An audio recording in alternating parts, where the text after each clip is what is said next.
Olá, há 15 anos o Conselho Editorial do Senado Federal vem fazendo um trabalho para a divulgação plena da cultura brasileira através de seus historiadores, sociólogos, seus estudiosos. E é sobre este assunto que a gente conversa hoje com o vice-presidente do Conselho Editorial, Joaquim Campelo Marques. Campelo, vamos começar a falar sobre a criação do Conselho Editorial. Como é que surge esse conselho dentro da estrutura do Senado? Bom, foi uma determinação do presidente Sarney quando foi presidente do Senado a primeira vez, há 15 anos. Ele criou o conselho porque o Senado, que tem uma gráfica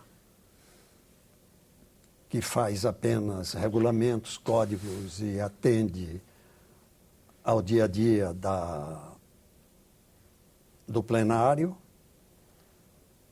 ele achou que há espaço para editarmos livros, esses livros esquecidos que não têm apelo comercial para nenhuma editora se interessar em publicá-los. E, efetivamente, o que ocorre é isso. Nossos livros, independentemente de nós não termos uma distribuição nas livrarias, pelo fato de que não temos CNPJ nem nota fiscal, não há distribuição, mas nós divulgamos nas feiras de livros e bienais de livros que ocorrem pelo Brasil afora, são cerca de 15 das maiores, nós estamos praticamente em todas elas. E aí a divulgação é grande. Estes livros, além de resgatar esses estudos já bem esquecidos, né, eles têm uma importância muito grande para a formação cultural brasileira como um todo, né? Porque são autores como Joaquim Nabuco, Oliveira Lima, enfim, autores que, de certa forma, não têm o apelo comercial, mas têm uma importância cultural muito forte, não é isso? Absurda. O Joaquim Nabuco cinge-se ao estadista do Império, que há 2 edições em curso e nós não fizemos. No ano retrasado, que foi centenário dele, eu procurei editar, mas já há 2 aí no mercado, não fizemos. É um livro alentado, não é? 3 volumes ou 2, conforme partimos os capítulos. Mas ele tem livro sobre o abolicionismo, muito importante. Ele tem um livro que nós editamos. Ele é um dos mais editados aqui, 3 ou 4 livros. Ele tem um livro sobre a intervenção militar estrangeira no Brasil, quando da revolta da Armada, que é um livro interessante e esquecido. E outro livro dele é A Velha Minha Formação, que é o top dele com o estadista do Império, né? Nós fizemos a Minha Formação, que tem edição externa, mas esgotada. E livros também dos viajantes estrangeiros no Brasil. Vocês fizeram também uma coleção muito... Isso é notável, porque é uma visão de quem não está olhando para o próprio umbigo, né? Esses estrangeiros, que eram cultíssimos, vinham pela curiosidade que o trópico despertava neles. A Amazônia, então, é um negócio que fascina eles todos. E todos aqueles speakers, só o Humboldt é que não teve chance, porque o governo do Brasil proibiu no Império, por conta de que seria espionagem que ele vinha fazer. Eles vinham estudar a flora e a fauna e recolher espécimes, fosse de folhas, de plantas e de animais que empalhavam aqui e mandavam para quem os bancava. Ou eram por conta própria ou com auxílio de governos de onde eles eram oriundos.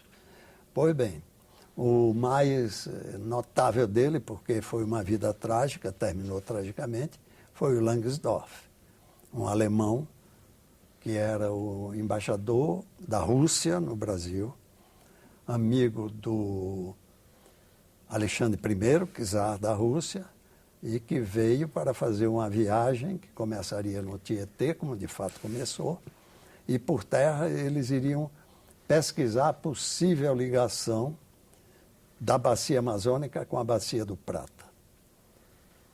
Aliás, nós temos um livro, agora num ligeiro parêntese, sobre um plano secretíssimo do Marquês de Pombal, que era carrear a prata do Peru pelo Rio Madeira, deixando de lado a saída pelo Prata. Porque daí o nome Rio da Prata, que de lá saía tudo que era do Peru e da Bolívia. E esse plano secreto, ao que consta, só 3 pessoas sabiam. Ele, provavelmente os assessores imediatos e tal, e mais assim claramente, o irmão dele, que era o governador do Grão-Pará e Maranhão, Francisco Xavier Mendonça Furtado, e o Rolim de Moura, governador de Mato Grosso, que criou aquele Forte da Beira. Esses portugueses eram terríveis, foram tomando conta de tudo e plantando fortes para a defesa. E essa seria a ideia. E é o capítulo de um livro, 3 ensaios coloniais, de um professor aqui da UNB, já aposentado, e que retirou-se depois de tantos anos de trabalho e foi para o Piauí. Viver no interior para pesquisas dele, levou todo o fichário. E tudo se perdeu naquela enchente que houve com o rompimento de uma barragem, aí há uns 4 anos. Perdeu tudo. Hoje ele é presidente da Associação das Vítimas da Barragem ali em Campo Maior. Agora, o Conselho também... Professor Corsino. Corsino. É. Uhum. O Conselho também, essa importância de trazer essa nova visão sobre o Brasil, eu lembro de 2 livros que são fundamentais para isso, que foram publicados pelo Conselho, que é a Amazônia na Era do Pombal, que é do Marcos Mendonça, né? Marco Carneiro Mendonça. Marco Carneiro Mendonça, e também a História do Brasil, feita pelo Robert Saltel, né, que também é um monumento e que era uma visão interessante, porque ele nunca esteve no Brasil, inclusive. Sim, são esses estrangeiros, daí a importância desses estrangeiros nos olharem. Eu até pensei, e sou capaz de fazer, embora seja desafio, recorrer a esses livros todos de estrangeiros, Agassiz, Saint-Hilaire, os Toné, quando chegaram, eram estrangeiros, as anotações de Langsdorff, e tudo isso, todos eles. Há um livro aí interessante que depois eu falo sobre ele. Anotar as observações sobre, digamos, eu não sei qual é o termo, mas eu vou dizer que um termo complexo. Comportamento, caráter, espírito, maneira brasileira daquela época, porque eles todos estiveram aqui no século XIX. Foi o grande momento deles. E um dos livros, vou aqui me referir um pouco, que eu falaria depois, tem um título desafiador, intrigante. É italiano, Nel Paese dei Macachi, e o macaque entre aspas.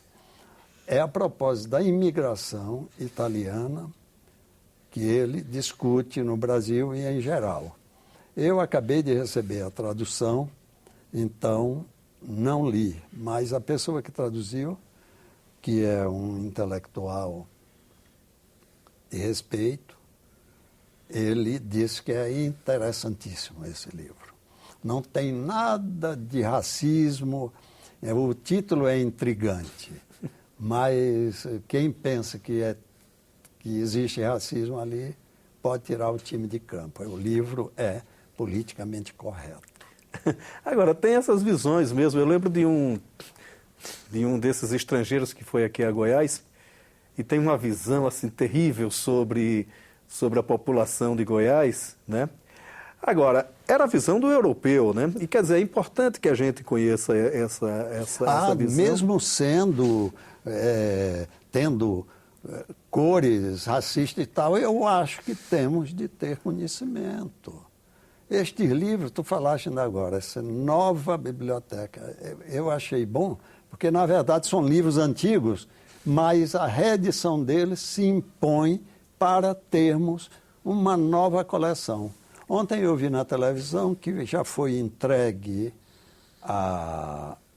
praticamente, ainda não ao público, mas é coisa daqui a 2 meses ou 3, a biblioteca do Dr. José Mindlin, que está lá na USP, né? É uma área livre, quadrada, de vidro. A pessoa entra lá, são uns 20 metros daqui a acolá, e as estantes estão lá. A coisa. O acesso é ultra restrito,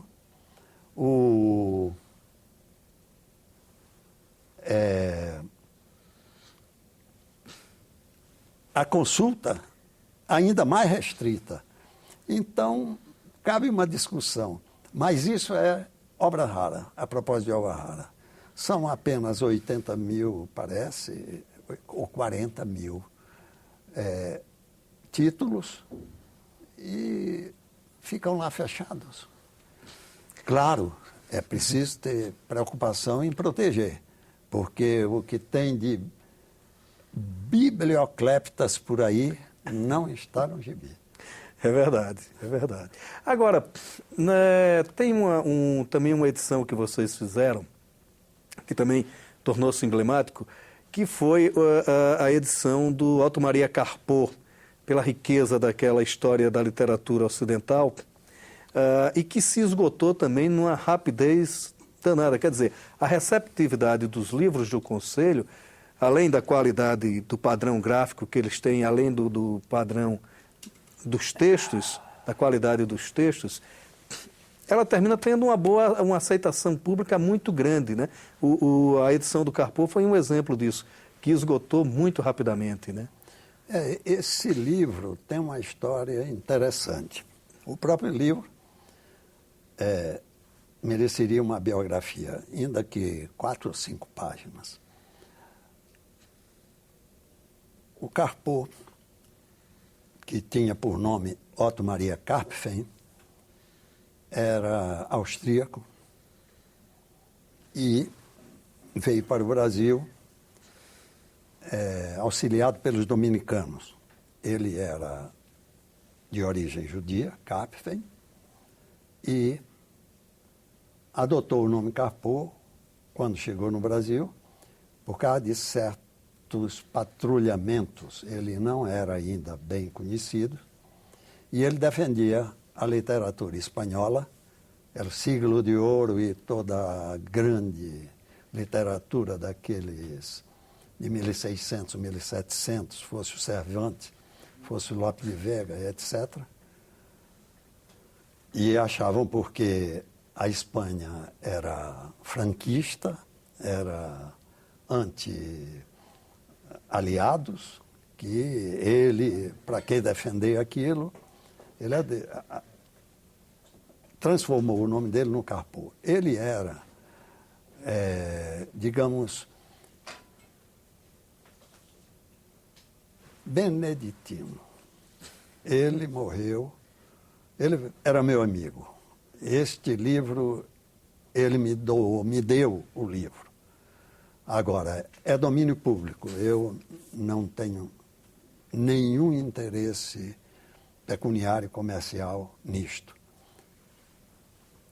Ele, então, veio para o Brasil, auxiliado pelos dominicanos, mas tinha uma medalha de beneditino. Quando ele morreu, eu vi, amarrada em linha zero, num cadarço de linha, aquela linha grossa, já desgastadíssima.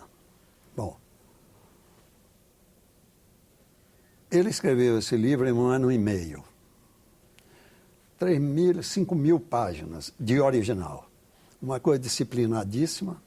A senhora Dona Helena, mulher dele, é que datilografava, e ele tinha uma letra esquisita, mas com o tempo a gente descobria e lia facilmente, porque era clara. Ele ficou com aquele livro e o Aurélio Buarque de Holanda, com quem eu trabalhava, quando eu conheci o Carpo, que nós líamos o original, lemos aquele original inteiro. Eu li todo. O Aurélio leu o primeiro volume, o segundo um pouco e depois deixou correr, porque eu trabalhava na revista O Cruzeiro, que foi quem editou a primeira edição. Em 1965 para 68, foi lançando em 8 volumes, um volume de cada vez, com espaço 2, 4 meses por aí de diferença. Então, saiu em quase 2 anos. 20 anos depois, em 79, eu o procurei e ele me deu o livro para editar e me cedeu o livro. Eu paguei a ele, ele disse que queria ir de volta à Europa, de onde ele tinha saído fazia outros 40 anos. E ele revisitou os lugares onde ele se encontrou com o Kafka, por exemplo. Ele esteve em São Petersburgo, hoje São Petersburgo, àquela altura, Petrogrado, visitando, percorrendo o romance Crime e Castigo de Eça de Queiroz. O personagem Raskolnikov, que assassina uma senhora lá, numa casa, num pardieiro, e ele seguiu tudo aquilo e fez 4 ou 5 reportagens que a Manchete publicou, quando ele retornou. Ele era um intelectual muito rigoroso, muito preciso, né, o Carpo. O volume, o livro é fantástico. Eu li também o livro. O livro é notável. Aquela edição. O livro História da Literatura Ocidental. Agora, e os novos projetos do Conselho? Como é que estão? Bom, só para fechar o Carpo.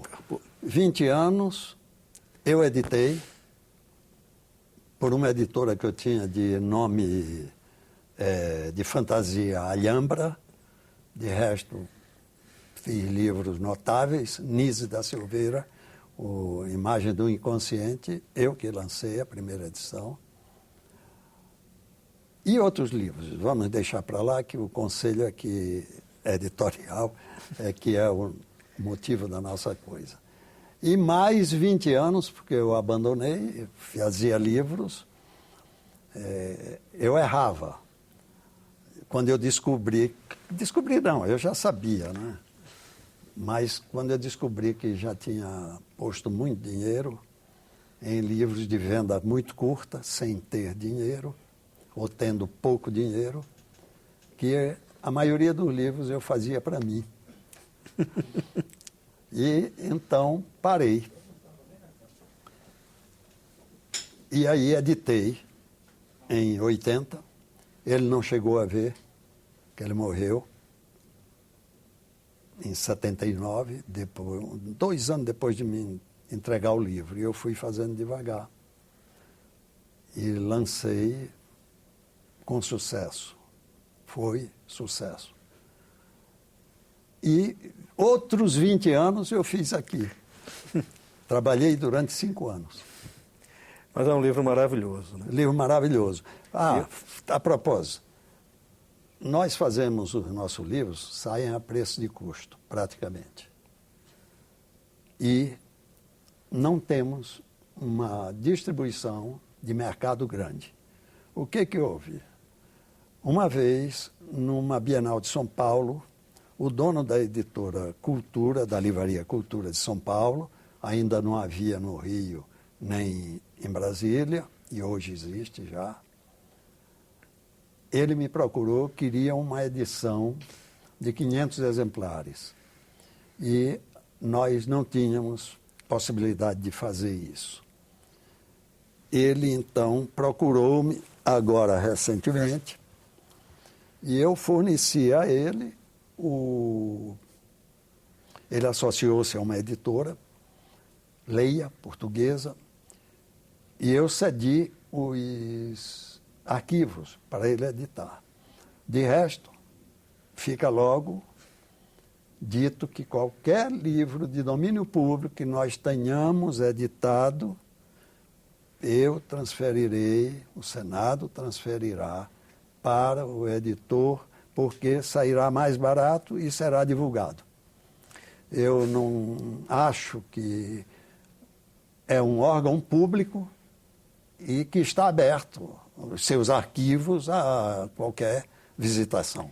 E é um trabalho de difusão cultural, de difusão, sobretudo. Tanto que o livro editado pela Cultura saiu mais barato do que aqui, cerca de R$10, porque não gastaram digitação, revisão e fotos, formatação. O nosso projeto saiu repetido e declarado. Então, qualquer livro de domínio público que nós tenhamos editado está à disposição de qualquer editora. Só que eu duvido que queiram os nossos livros que saem tão pouco, não têm apelo comercial, conforme foi dito antes. Agora, que projetos há pela frente? Estamos com os fundadores do Império aqui para sair este ano. Livro de Otávio Tarquínio de Souza, que saiu pela José Olímpio e nunca mais, né? Tem 30, 40 anos. E temos as duas biografias da senhora, mulher dele, a Lúcia Miguel Pereira, a biografia de Gonçalves Dias e a de Machado de Assis, que são exemplares. O casal, não sei se sabem, morreu num acidente de avião, vindo de São Paulo. O avião caiu sobre a Penha, depois de um choque com um avião da FAB, um caça da FAB, que saiu ileso ou com um pedacinho quebrado. Uhum. Mas o livro do Tarquínio... O Otávio Tarquínio é um. Outro é esse do Oiapoque, do Joaquim Caetano. Este livro do Países de Macaque, no País dos Macacos. Eu tenho também a biografia do Rio Branco, duas. A do Álvaro Lins, que é uma biografia mais assim espiritual e do o homem, o caráter do homem, Rio Branco, e os casos que o Rio Branco resolveu para o Brasil, os casos de fronteira. Este com a França, o Acre, que envolvia a Bolívia, esteve a pique de haver uma guerra, e aquela muito importante que foi aqui embaixo, em Nova Iguaçu, que, como era o nome? O certo era de Iguaçu. Era Iguaçu. Foi lá da Argentina, Iguaçu. Uhum. E que se nós perdemos, nós íamos ficar com uma tripinha aqui, ligando o Paraná ao Rio Grande do Sul. Santa Catarina ia perder quase 2/3 do território.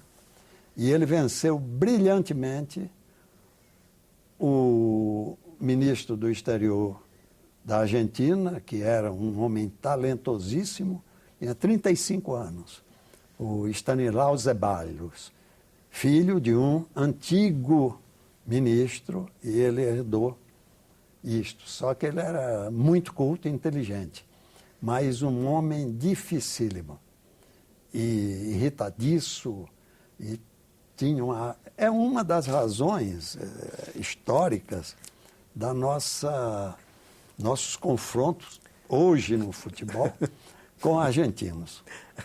Tá ótimo. O Conselho Eu não Editorial... entro nessa. Eu acho que eles são ótimos, maravilhosos, tenho um respeito muito grande por ele, a cultura deles.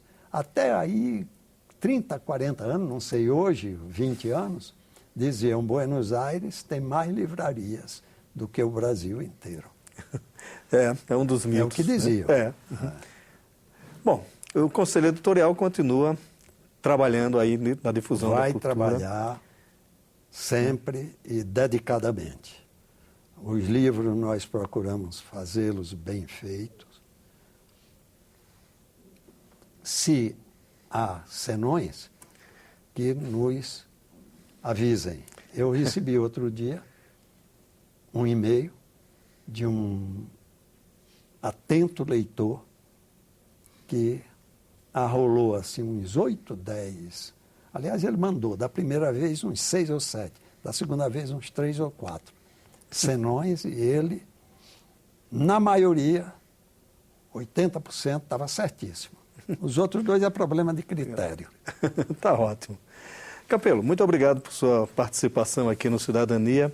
Nós conversamos aqui com o professor e editor Joaquim Campelo Marques, que é vice-presidente do Conselho Editorial do Senado Federal, que vem fazendo um trabalho, há 15 anos, vem fazendo um trabalho fabuloso da divulgação da cultura brasileira. Nós agradecemos a presença do professor Joaquim Campelo, agradecemos a audiência de vocês e qualquer conversa conosco, crítica para a nossa redação, é só acessar ao www.senado.leg.br.